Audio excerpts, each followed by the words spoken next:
this is my campaign. Um, we had the first couple of sessions a few weeks back. I'm just going to recap what happened during those sessions. So I started all the characters out on with this map and gave this to them during character creation, so they had an idea of where things would be. And I told them they were all going to start in this little town called Driftwood. This map, I got this from this guy up here, Najor, deviantart.com. He has an unlabeled map that you can use. And so I took that and I labeled it, or most of the spots anyways. So I have this little token down here that they can move depending on where they are at the time. Currently they're still in Driftwood. So Driftwood essentially is a salt mining village. It's kind of modeled after Deadwood, the TV show. But anyway, so they gave me the names of their different characters, and I have them here. Okay, and there's 6 people in the party. So there's Bethany, who's a ranger. Gaffney, who's a sorcerer. Sora is multi-class, I believe. Yeah, ranger slash sorcerer.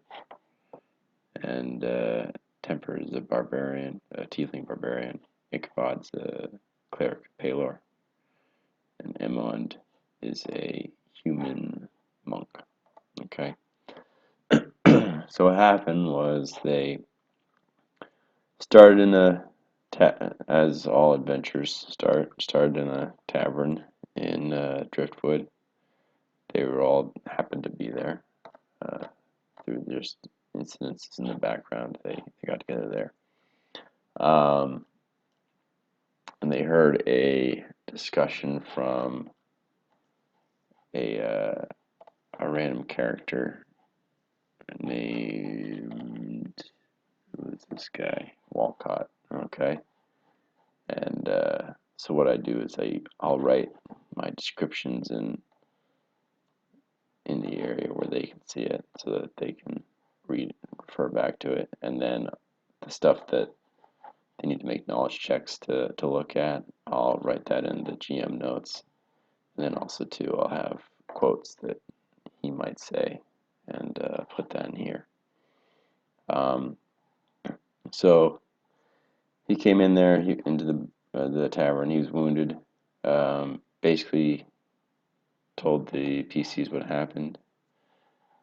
Him and his friends had been hired to clear out some goblins from a salt mine from the Lowry family. The Lowry family is the biggest salt miner family in the area, and so they were here. This is Driftwood.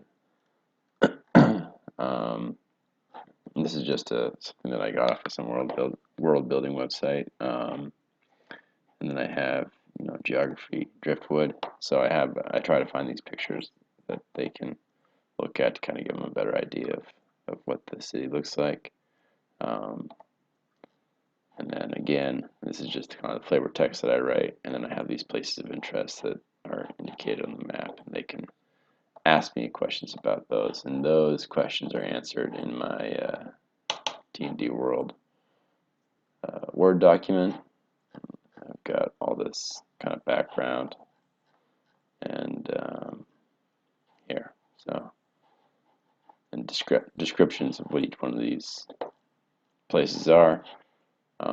Just a little bit of flavor text on each one of them. They're probably not going to go to any of these except for the Salt Lick, but just good to have in case they do. Okay. So basically, this Walcott character said, we were unsuccessful, and my mercenary band was unsuccessful in removing these goblins from the salt mine, and then so part of his contract was that if they failed, that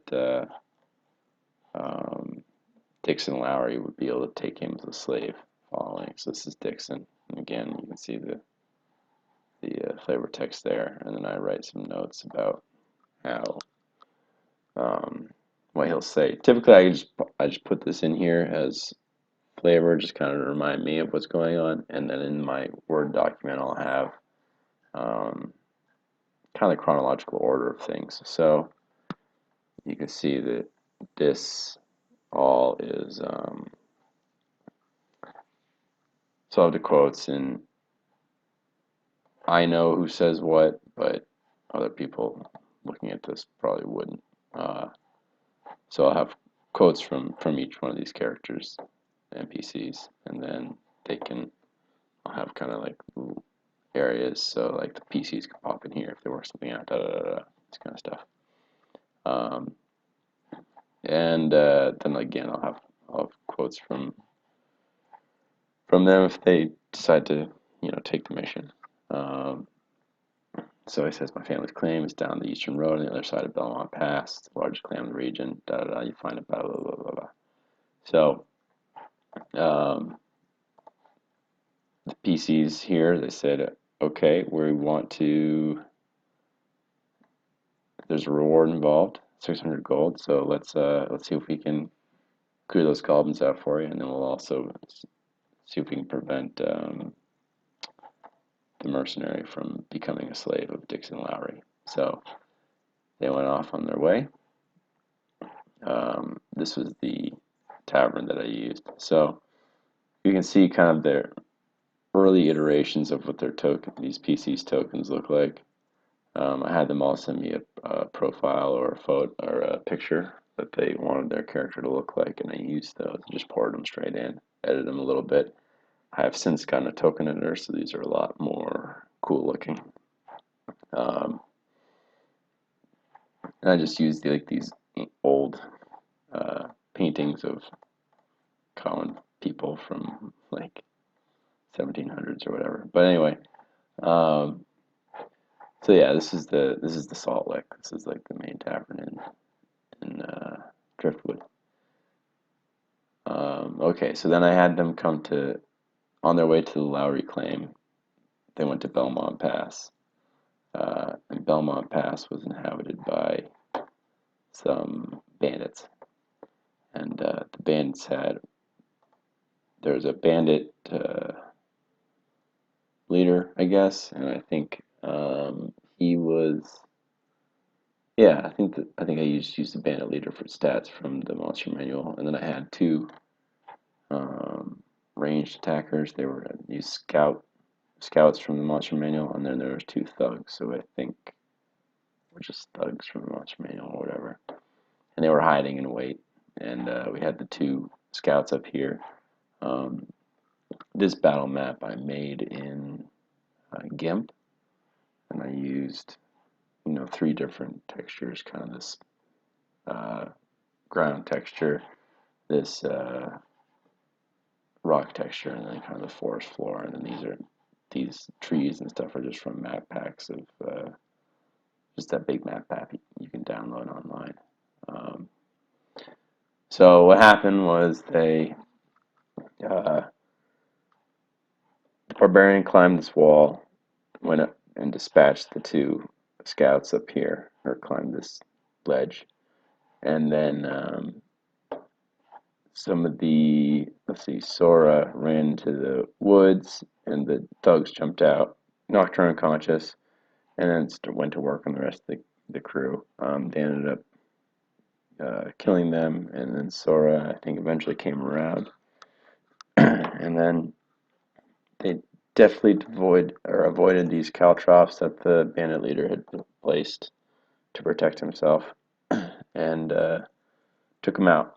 He almost got another one, but he offered his surrender, and they didn't take his surrender for what it's worth. So that's something that I'm going to keep in mind, and just as a behavioral trait of this adventuring party. So then they moved on. They went to the Lowry Claim. Okay, so the Lowry Claim is a big map. again, I found this online as well. And what I had was completely dark in there. Goblins have dark vision, so it was kind of to their benefit. And I had a handcart just here, and you can see the handcart ended up over here. And I had rules on how the PCs could pump that and increase the speed so it would go along these tracks. Each one of these little switches determines which way the handcart is going to, or the cart is going to go along the tracks. It switches the rails. And so that was kind of a mechanic that I thought they could play with. So basically they were fighting bugbears, giant rats, goblins, and a goblin boss. And the goblin boss was in like a rat-drawn chariot on a minecart that ended up down here somewhere. But so they dispatched the bugbear, killed some rats, knocked out some goblins, and this whole thing was timed because I wanted them to move quickly and I wanted them to use the cart, or at least think that they needed to use the cart to get everywhere in time. So I had these round markers and how many rounds, as soon as the initiative got rolled, that determined when areas of the mine would cave in. So I had that's 10 rounds. I ended up doing just, these are 43 rounds. I ran through it a couple times and realized that this was ridiculous. It was way too much time. So I cut that in half. So they got in their cart, ran down here. I had a trap set up here where they had bugbears here and here, and they would pull black rope taut to try to clothesline the party as they came through. They were somewhat successful. They knocked out Gaffney, but she's a half orc, so she didn't die. Drat. Party went along and busted down here. They had goblins firing at them on the way. I learned a good trick with Roll20. The problem is if you add goblins and things or monsters to your initiative order, as soon as the goblins die or whatever and you kill them and you delete them, if that particular goblin was added to the initiative order, that entry in the initiative order is deleted as well as the token. So the solution to that is to put these red X's on them so that they stay in the initiative order if you still want them to be there, but are still pretty clear that they're out of operation or out of the fight.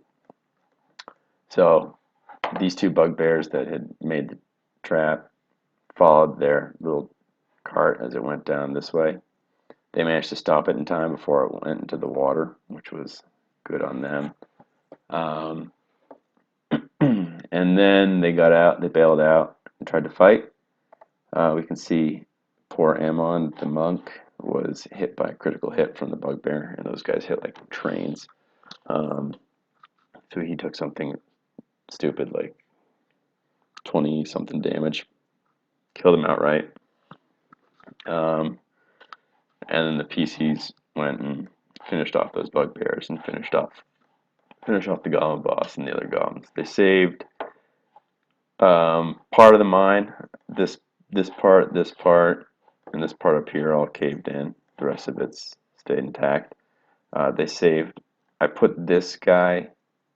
He's like a mining slave salt slave who is a little bit different than the other ones, and with the idea that if somebody died at the end of this adventure, they could save him, and he could be whoever that character would be. So what happened was they saved these slaves, and they brought them back to their slave master. And this character posed as the dead monk, and so as such, the player who was playing the monk now has made a new character who's going to be who's going to be the slave that they found down there. So he's written up a new background and everything. So he's here. He's this guy, Isidro. So um, one thing I didn't mention is the basic premise of this campaign. I call it the God Sparks, and the reason being is because uh, basically I didn't like the idea that anyone can be healed or risen from the dead, provided you have enough money. It makes for really difficult narratives. Um, if you're a wealthy person or a head of state or anything, you basically only die from either intense betrayal or old age, right? So, um, what would happen in that world would be that these heads of state would have incredibly long reigns, and there's very little that people could do to eliminate someone, provided that someone had enough money to pay for a resurrection or something, and that just seemed ridiculous to me. So, and also too, is if you had something like a plague hit a town or a village or a population, uh, someone who had the ability to remove disease would become basically a remove disease slave. So in our society, if someone had the supernatural ability to remove diseases from people, they would be lynched for not removing, somebody's family member's disease, or that would become such a important role that if no one else could fill that, then it would cause some very far-reaching consequences socially. So I didn't want to deal with that. I wanted to make it so that this campaign world was close to what we're used to. So I eliminated all healing and all resurrection effects. Um, but of course, I realized that makes a huge disadvantage for PCs. So what I did in response was decided that there would be throughout history these Avast virus little database has been updated. throughout history there would be these people known as God Sparks, and the God Sparks would have be imbued with a measure of their God's immortality, and as a result, they would be able to receive healing or necromantic revival magic and things like that. So the God Sparks, who are the PCs in the situation, can heal each other. So that's kind of my compromise. I think it works out well because you still have the threat of death for NPCs is still very real, and they'll act in a way that is in accordance with what we imagine uh, people to act. They're still afraid of death, and in fact, if the PCs are good role players, and they have been so far, they're actually just as afraid of death because they don't think a lot of them until they get healed, they don't think that healing magic will work on them. So some of them are starting to figure, some of their characters are starting to figure out that they have maybe a little bit of some God sparkness to them. But so I have like these, basically these important things. This is a handout that I have. I just love this picture. But anyway, um, so yeah, so then they came back. I had in my Word document, I have these conclusions to the first adventure. So I have if the adventurers do well and save most of Dixon's mine, then he'll offer them a further job.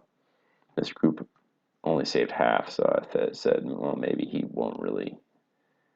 probably wouldn't offer them a further job. They did save Walcott, the mercenary from the Saw Mines, so he offers them a job with the Atlas Hunters as his mercenary group. And I also have a job from some Griselle shepherd lady that they found that they met in the bar, and she asked them to save her son. And then after I found out that the monk died, I thought it might be an interesting adventure hook to return his remains to his monastery. So for the next adventure, I had them all vote to figure out where they're going to go next. One of those three places, and the majority of them, well, plurality of them, wanted to go to the monastery to deliver the remains. So now I'm making that adventure now. So that's kind of the wrap up and what happened in the first adventure. So stay tuned, and we'll see what this crazy group gets up to.